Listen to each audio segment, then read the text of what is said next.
Soy su amiga y abogada Luz Helena López Rodea y el día de hoy vamos a platicar sobre un tema sumamente útil e importante. ¿Tienen alguna duda sobre su proceso familiar o quisieran saber cómo defenderse adecuadamente dentro de este juicio? Para ello, el día de hoy tengo como invitado al abogado Roberto Cruz Chavarría, abogado especialista en materia familiar y civil. Muchísimas gracias, abogado Roberto Cruz Chavarría, por haber aceptado la invitación de Anesma Networks. No, muchas gracias a usted, licenciada, por esta invitación que me están haciendo. Muchas gracias. Al contrario. Muy importante, abogado Roberto, el tema del día de hoy, ¿verdad? Vamos a estar platicando sobre cómo nos vamos a poder defender dentro de los juicios familiares y qué es lo que tenemos que hacer. Esta información sumamente práctica que nos vas a brindar para toda nuestra audiencia, para todo nuestro público, que sepa qué es lo que tenemos que hacer y cómo nos tenemos que defender adecuadamente. Sí, claro, con mucho gusto, y también que sea de suma importancia, y también para que las personas conozcan pues cómo es el procedimiento, ¿no? También tengan ahí esa visualización que tienen luego de dudas o qué es lo que está pasando. Entonces espero que sea de mucha ayuda también para esas personas. Claro que sí, seguro que sí lo va a hacer. Primero que nada, es muy importante que nuestra audiencia sepa qué tipo de temáticas, qué tipo de asuntos se ven dentro de un juicio familiar. ¿Qué nos puedes comentar al respecto? Bueno, dentro de un juicio ya familiar se pueden, hay distintas. La materia en sí es la familiar, pero sí, de ahí se derivarían lo que vendrían siendo los divorcios, las sucesiones, las guardas y custodias, cuestiones de pensiones alimenticias también para menores, sí, juicios testamentarios y testamentarios, que vienen dentro del cual de la misma sucesión, se podría decir. Sí, es una gama amplia que podemos ver, como bien lo has comentado, abogado Roberto, estos asuntos dentro de un juicio familiar. Como bien has dicho, como bien el abogado Roberto Cruz Chavarría ha comentado, dentro de estos procesos podemos ver temas como de divorcios, como de custodias, como de alimentos, no nada más hacia los niños, hacia los menores de edad, también, por ejemplo, como para el cónyuge que se dedicó a la administración del hogar, en este caso, adultos mayores, cuestiones también de personas en situación de alguna discapacidad, juicios también de interdicción.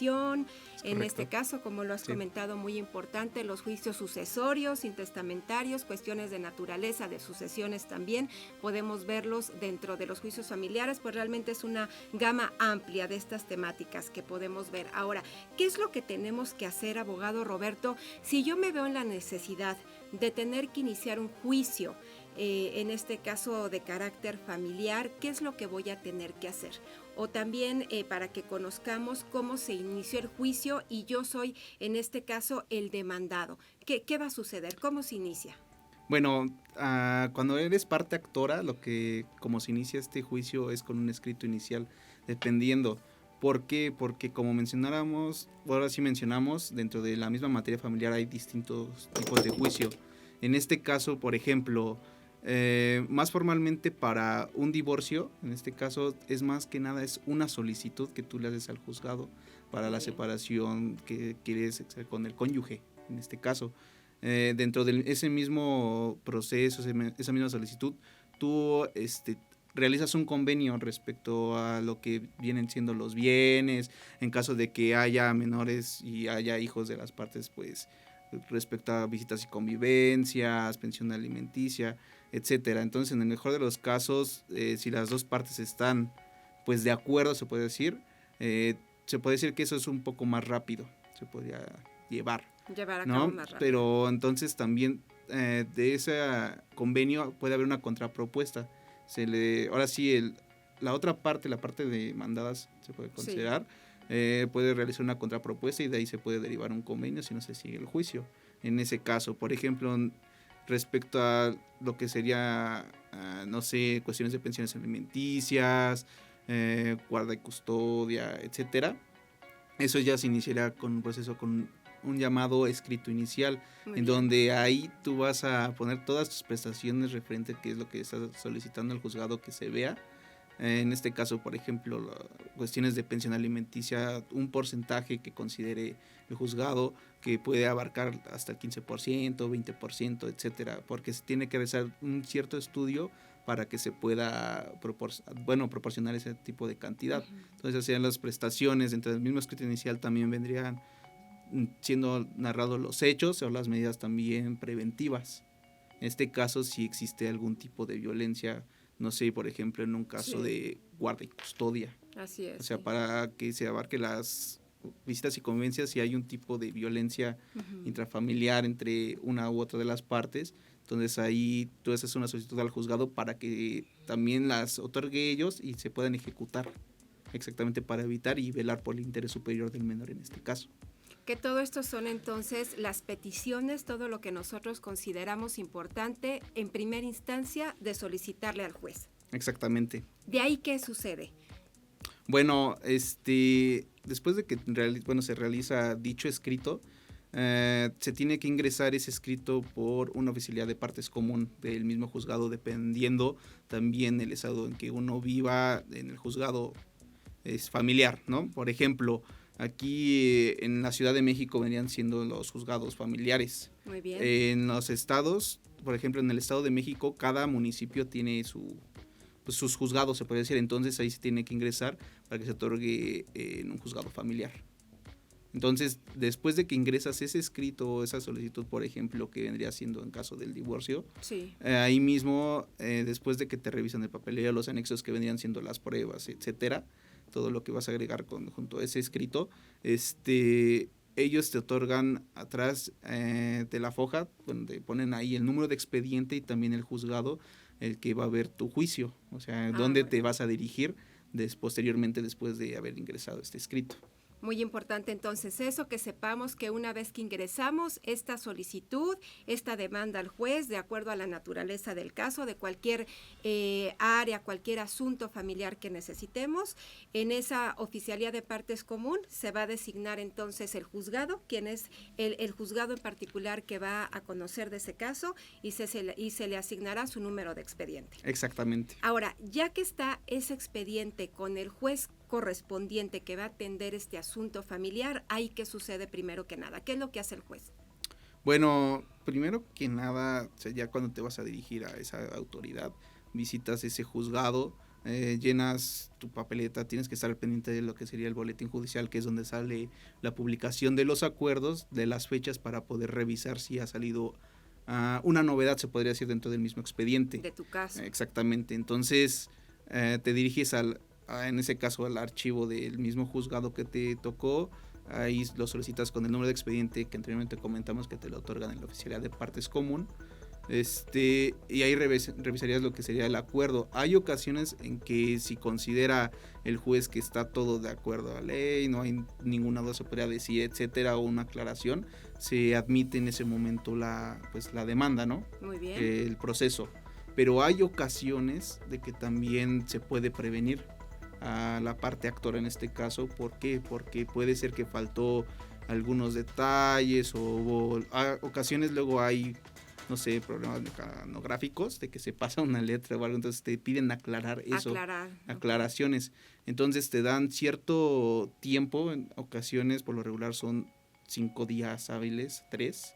Entonces, para que tú mediante otro escrito estés aclarando, pero ya va dirigido hacia esa autoridad, hacia ese juez de ese juzgado, ¿no? Directamente. Entonces ahí ya dependiendo también de las aclaraciones que hagas y pues ya quedó todo, ya desahogaste como ahora sí su señoría solicitó, sí, ya admiten la misma demanda, aunque también hay ocasiones en que por cuestiones, no sé, de competitividad o etcétera, jurisdicción, sí, pues no se admite la misma. Entonces, lo que sucede ahí, de que cuando no se admite, por alguna de esas circunstancias, te dicen que tienes que ya recoger tus documentos. Pues tus documentos, sí, tus documentos base de tu acción, y ya empezar con la autoridad correspondiente, ya sea, por ejemplo, ya sea en materia o en jurisdicción o competitividad, etcétera, lo que corresponda. Muy importante, entonces ustedes deben de saber todo esto, de que no es, por ejemplo, una seguridad de que en cuanto yo hago mi solicitud al juez, el juez de manera automática me va a admitir esa petición, esa demanda. No lo es así. Como lo ha comentado el abogado Roberto Cruz Chavarría, puede suceder que sí, efectivamente, el juez admita tal cual como yo ingresé esa solicitud, esa demanda, o puede ser que me solicite aclarar ciertos puntos y para ello voy a tener determinado tiempo en específico que en este caso el juez me va a otorgar para hacer esas aclaraciones. O también puede suceder el caso si se llevó de una manera inadecuada, no conforme a derecho o pertenece a alguna otra circunscripción, alguna otra inclusive materia, me va a desechar el juez esa solicitud, esa demanda y tendré que ir a recoger mis documentos. Entonces, muy importante el hacer las cosas de manera adecuada para evitar ese desechamiento o, bueno, en dado caso, esa prevención.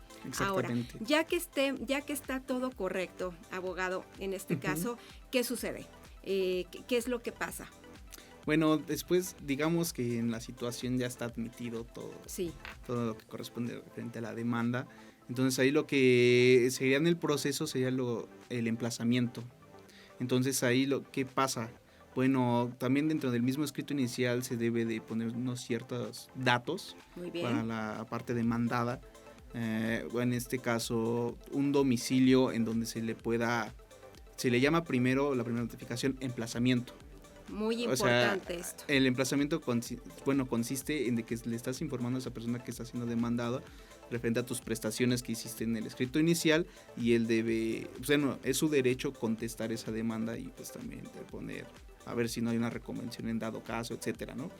Pero bueno. Que puede ser como una contrademanda exactamente, en este caso. Ajá. Si la persona demandada considera el que no son ciertos, hay alguna situación, pudiera en ese mismo documento contrademandar. Ajá, entonces por eso se le tiene que emplazar, informar más que nada. Entonces ahí mismo se da un domicilio.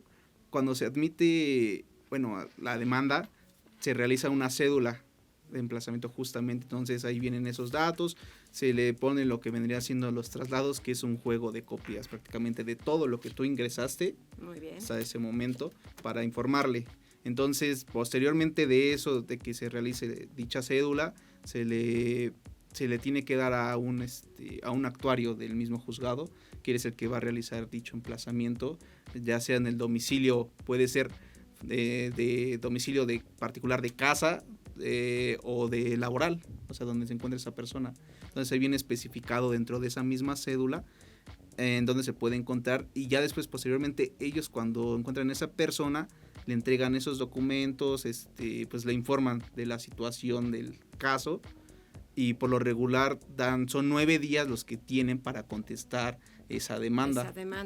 Entonces, con esto que nos comentas, abogado, bien importante el aportar estos datos, este domicilio exacto, correcto, completo de localización, me imagino para evitar algún retraso de que no se encuentre esa persona o alguna situación. Sí, exactamente, porque hay ocasiones que, no es el mismo domicilio, no sé, o dicen, así antes vivía aquí, por ejemplo, ¿no? Suele suceder. O sea, o laboraba en este centro laboral, entonces se tiene que realizar una investigación ahí, o sea, tienes que, no sé, por ejemplo, girar oficios a lo que podría ser el Instituto Nacional Electoral. Para ver qué domicilio tiene, está IMSS. Registrado. Exactamente, entonces ahí empiezas una investigación ya más exhaustiva para encontrar ese domicilio más que nada y ya poderlo emplazar. Y eso va retrasando el proceso. Ajá, sí, va retrasando el proceso y también lo que luego pasa ahí es de que obviamente como la ley dice que se tiene que dar todo tipo de anexo a esas personas para conozcan de todo el caso de lo que está haciendo porque no tiene conocimiento en dado caso. Al ingresarlo, a buscar, a hacer solicitudes, tienes que ingresar todo con traslado, que como ya había comentado anteriormente es un juego de copias extra de dicho escrito. Muy importante para que todos ustedes sepan y tengan presente de contar con los datos correctos, completos de la ubicación, como bien lo ha comentado el abogado Roberto Cruz, en este caso, domicilios particulares, domicilios laborales, para evitar retrasos en este proceso. Ahora, ya está todo correcto, debidamente notificada la contraparte, en este caso la parte demandada, ya hace su contestación en este caso, o la contrademanda, como tú nos comentabas, esa reconvención, y ya vamos a adentrarnos al juicio. ¿Qué sucede ya en el juicio? Bueno, aquí hay de dos, se podría decir. no sé, para la parte actora, no sé si se puede considerar como mejor de los casos, de que hay ocasiones es de que no contesta la parte demandada, entonces ahí lo que sucede es de que se solicita que se declare la formal rebeldía en que ha incurrido la parte demandada. ¿Qué significa esto? La rebeldía viene siendo que él hizo caso omiso a un orden judicial del juez, se puede decir. Muy entonces bien. Se consideran sus hechos como, ciertos. como ciertos, verdaderos. Verdaderos, entonces, muy bien. Entonces ahí lo que pasa es de que pues pierde ese derecho a dar contestación o a defenderse referente luego a los hechos y también prestaciones que está poniendo la parte actora, ¿no? Sí, sí, ahí por ejemplo el juez pudiera ya obligarlo por el hecho, como dices, de que no contestó y que se le declara como rebelde, el hecho de que se le puede obligar a X porcentaje de pensión alimenticia, alguna situación. Sí, las medidas, como mencionabas, alguna medida preventiva, de que no sé si existe igual la violencia, etcétera, es de que sí. No se pueda ver al niño, o no se pueda acercar, o en dado caso hay ocasiones de que hay unos centros en donde hay vigilancia, entonces se puede poner como medida de que si va a hacer la visita, va a ser mediante esos centros, exactamente para velar por el interés superior del menor, o sea, de que no lo vaya a violentar ahí, porque así también existe diferentes tipos de violencia, ¿no? Como puede ser la psicológica, la física, hasta la económica, en dado caso de cuestiones de pensión alimenticia, de que el deudor alimentario no proporciona los alimentos, ¿no? Entonces, en ese caso es lo que puede pasar. También se realiza la debida, por ejemplo, en un proceso de pensión alimenticia, debido a descuento, o por la rebeldía también se puede otorgar en cuestiones de guarda y custodia, la custodia a favor de la persona que le está solicitando, que en este caso es la parte actora. Entonces, es por eso decía, puede ser que sea beneficioso para la parte actora.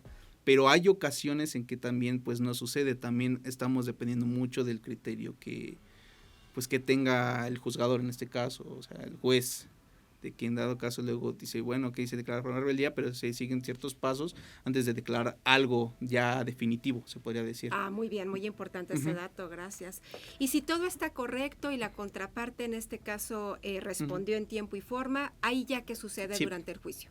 Bueno, ahí lo que sucede es de que igual se realiza una nota en donde se declara también que contestó en tiempo y forma, porque también si no se contesta en tiempo y forma se puede declarar la rebeldía, entonces entonces también ya no tiene como validez su contestación. Por eso comentaba anteriormente, por lo regular dan 9 días hábiles para la contestación. Muy bien. Entonces, en el dado caso que fue en tiempo y forma la contestación, etcétera, se procede a de qué pruebas se admiten también, qué medidas se admiten o no, o se quedan en un momento suspendidas, etcétera. Al igual se declara fecha de audiencia inicial, en dado caso luego cuando son cuestiones de los menores, de que hay menores, se solicita que venga una trabajadora social para que se realice la dichosa audiencia de escucha de menor. Escucha de menor. ¿Qué tipo de audiencias se pueden llevar a cabo en un proceso familiar? ¿Qué tipo de audiencias pueden ser? Bueno, en este caso, por decir, es la audiencia de escucha de menor, la audiencia de desahogo de pruebas. Hay ocasiones, por ejemplo, cuestiones de divorcio, nada más es, en el mejor de los casos, la disolución del vínculo matrimonial. Otras es de que también es de que se sigue el proceso, pero como hay algún convenio, se llega al acuerdo entre las partes y ahí mismo se resuelve y se toma como cosa juzgada dicho convenio, o sea, formalmente con el juez. Sí, las confesionales, testimoniales. Exactamente, se desahogan ese es el desahogo de pruebas, dependiendo también las pruebas ofrecidas por las partes. Muy bien. En dado caso, pueden ser pruebas documentales, confesionales, testimoniales. Ahí hay como, se puede decir, como es diferente una confesional a una testimonial también. ¿Cuál es la diferencia, abogado Roberto? Bueno, la confesional son unas preguntas que se deben de realizar a la persona. En este caso, no sé, el abogado las realiza, bueno, no el abogado, el juzgador, mejor dicho, es una solicitud del abogado que realiza y la realiza el juzgador hacia, no sé, si la ofreció la parte actora, se realiza la parte demandada. Muy bien. O viceversa, en el cual se califican esas preguntas. tienen ciertos criterios como marca el código para la estructura de esas preguntas, y ellos califican si se pueden realizar o no se pueden realizar, y nada más es cuestión de decir sí o no, y también se puede aclarar dependiendo el tipo de pregunta. Entonces la prueba confesional, ese desahogo va a ser para yo como parte actora solicitar que el demandado responda determinadas preguntas. Exactamente. Y también el demandado puede solicitar que la parte que inició esa demanda también en esa audiencia en específica responda determinadas preguntas. Exactamente. Muy bien. ¿Y la testimonial qué se ve ahí? Bueno, la testimonial son como unas preguntas más abiertas, se podría decir, que se pueden realizar. O también ahí mismo ellos pueden dar pues testimonio de todos los hechos. O sea, son personas, ahora sí terceros a juicio pueden ser. Terceros, testigos. Exactamente, testigos, en donde ellos pueden exponer lo que pues, a ellos vieron también para la misma valoración, ahora sí, a futuro, para una sentencia, para que el juzgador lo pueda ver. Referente a pruebas documentales pueden ser cuestiones, no sé, las actas, que también es muy importante también para que ellos puedan identificar a las partes y también ver de que los hechos coincidan con lo que se está solicitando. Con lo que se está diciendo. Ajá, exactamente. Por ejemplo, un divorcio, el acta de matrimonio, ¿no? Porque ahí que estás comprobando de que si hay un vínculo matrimonial entre las partes. Muy bien. Si hay hijos, pues las actas de los hijos, en donde también ahí se está verificando que efectivamente son padres de ese menor. De esos niños. Exactamente. También puede ser oficios, como decíamos, para búsquedas. Por ejemplo, en cuestiones de pensiones alimenticias, luego por lo regular se solicita que se realice unos oficios a la Comisión Nacional Bancaria y de Valores. Como para saber los ingresos de esa persona que se le está solicitando la pensión alimenticia. Exactamente. ¿Por qué? Porque legalmente se tiene también que valorar todas las cuestiones pues, al deudor alimentario, ¿no? Saber cuál es su capacidad económica, y también se tiene que hacer un estudio para que pueda pagar algo que se considere también de lo que gana, porque también es algo de que la persona no puede pagar lo imposible. Punto muy importante, hay que verificar exactamente cuánto gana esa persona, como dices, qué capacidad económica tiene. Ajá, de ahí se va a basar mucho el juzgador para decretar una pensión alimenticia. En dado caso, si también no abarca o se complica, también posteriormente, ya por la vía que es necesaria, por un incidente se solicita la reducción de pensión alimenticia o hasta el aumento en ocasiones, si pues no es basta, se podría considerar. Así es, puede ser también ese aumento, como ya lo hemos platicado en alguno de los programas también. ¿Pruebas psicológicas es permitible también? Sí, claro. Ahí lo que se realiza también es un oficio a los trabajadores sociales. Entonces, por eso también comentaba al principio que hay una audiencia escucha de menor. Exactamente, mandan a una persona calificada y especialista en dicho tema también para hablar al menor referente a lo que está sucediendo. Entonces también se lo hace de conocimiento pues, a la autoridad. Al igual se puede solicitar para ya sea los padres, por ejemplo, evaluación psicológica, para la valoración también, para ver si están aptos justamente para sustentar la guarda y custodia, etcétera. Entonces, ahora sí, todo eso abarca para una valoración y ya tener algo concreto para la sentencia, ¿no? Para un futuro. Así es, muy importante esto también, que sepamos que también podemos solicitar una valoración psicológica a través de estas pruebas psicológicas, y también, como lo ha comentado el abogado Roberto Cruz Chavarría, pruebas en materia de trabajo social, para saber también esa capacidad económica, esa situación por parte de valoración de trabajo social también, y por otro lado psicológicos a través de los psicólogos correspondientes debidamente acreditados.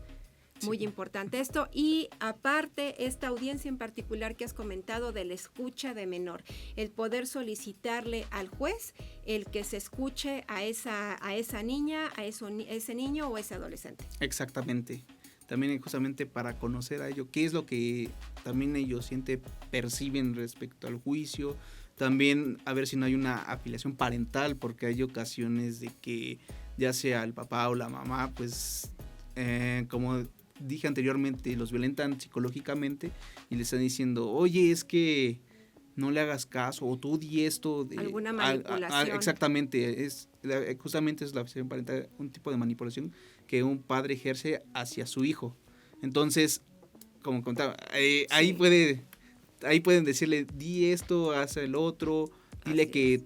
tu papá te hace eso, tu mamá te hace el otro. Entonces, por eso esa especialista hace esa valoración. Esas evaluaciones, esas valoraciones para verificar que ese niño no esté manipulado, que exista cierta alienación parental en este caso. Ajá. Muchas gracias. Ahora, abogado Roberto Cruz, Uh-huh. ya llevamos a cabo todo el procedimiento, el juicio, el desahogo de todas las pruebas, como tú nos has comentado, el tipo de pruebas que podemos solicitar y llevar a cabo durante el juicio. Ya para el momento de que el juez va a dictar su sentencia, ¿qué puede pasar ya cuando el juez dicta esa sentencia?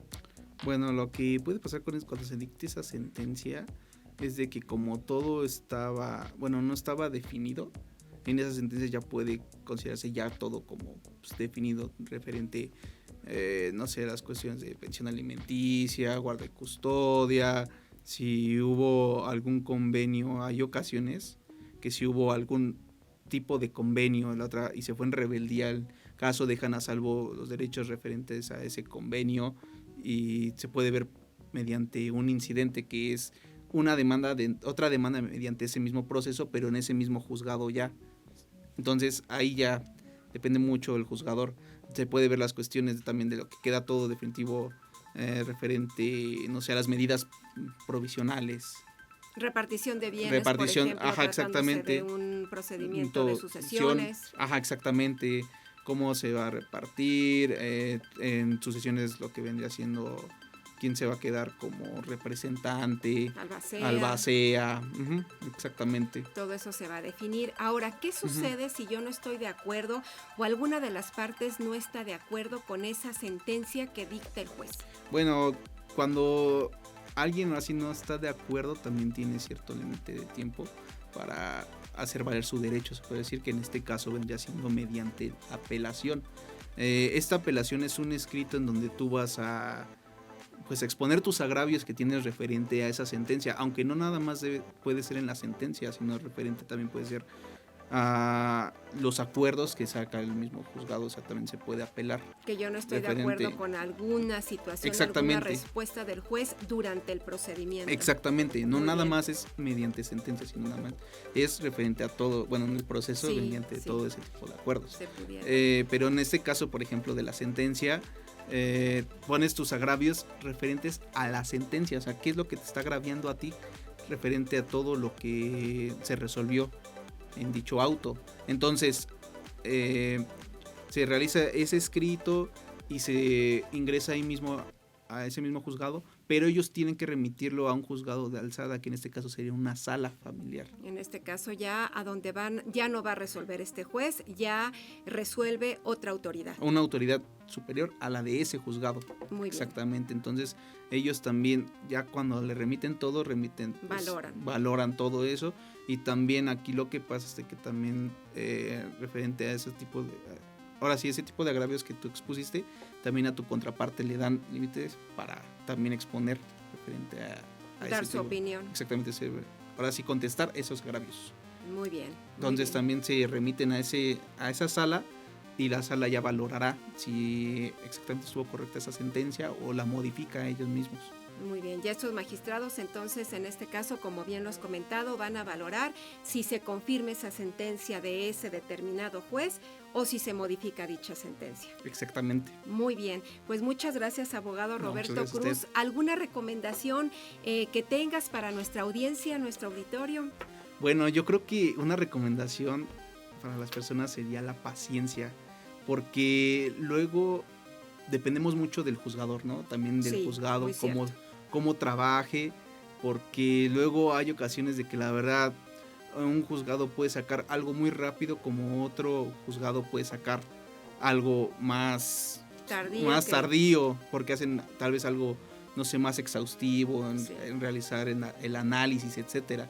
Entonces, se depende mucho de eso. Entonces también una recomendación para esas personas que quieren iniciar este proceso es la paciencia y también saber a lo que se van a adentrar. Así es, estar conscientes del tipo de procedimientos y más como lo has comentado, este tipo de procedimientos familiares que por la naturaleza pues se tocan muchos temas sensibles, ¿no? Que corresponden precisamente Sí. a la familia. Entonces hay que estar conscientes porque no son procedimientos fáciles también anímica y emocionalmente. Sí, claro, también una Así es. recomendación muy grande podría ser de ir al psicólogo cuando llevas un tipo de Así es, totalmente de acuerdo. Sí, también para, como dicen, o sea, mentalmente también vas viendo todo y te puede afectar mucho. Totalmente. Entonces, una recomendación también sería ir al psicólogo. Pues muchas gracias, abogado Roberto Cruz Chavarría, de verdad por esta gran información que nos has proporcionado, que nos has compartido, para que toda nuestra audiencia sepa cómo iniciar este procedimiento, cómo llevarlo a cabo y cómo tener una defensa correcta. Nuevamente, muchas gracias por haber aceptado la invitación de Anesma Networks. Muchas gracias a ustedes por la invitación. Yo los espero la próxima semana en una emisión más de su programa Por la Derecha. Muchos saludos.